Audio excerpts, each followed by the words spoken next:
కలౌ స్మరణాన్ముక్తి అన్నారు. మానవులు నామస్మరణము వలన ధ్యాన చింతల వలన చరితార్థులవుతారు అని అంటారు శ్రీకృష్ణ పరమాత్మ. ఈ కలియుగంలో హరినామ సంకీర్తన కంటే వేరు గతి లేనే లేదు అంటాడు వేదవ్యాస మహర్షి.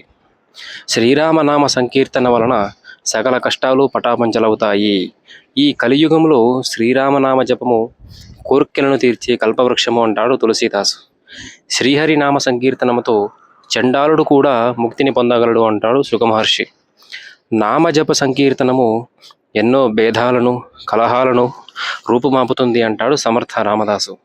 శ్రీరామనామము ఉచ్చరించని నోరు ఎందుకు, వాని జన్మ ఎందుకు అంటాడు కబీర్దాస్.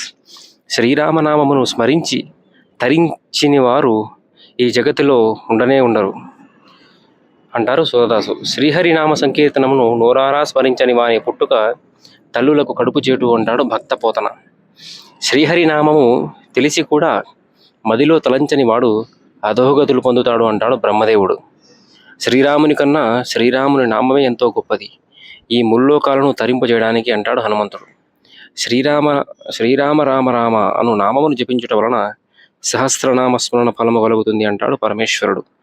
భగవంతుడి నామము ఈ కలియుగములు అంత గొప్పది, అందుకే అంటారు కలవు స్మరణాన్ముక్తి అని. అంటే ఈ కలియుగంలో భగవంతుడి యొక్క నామాన్ని జపిస్తూ తరించవచ్చు అని మన పురాణాలు మనకు చెప్తున్నాయి. జై శ్రీరామ్.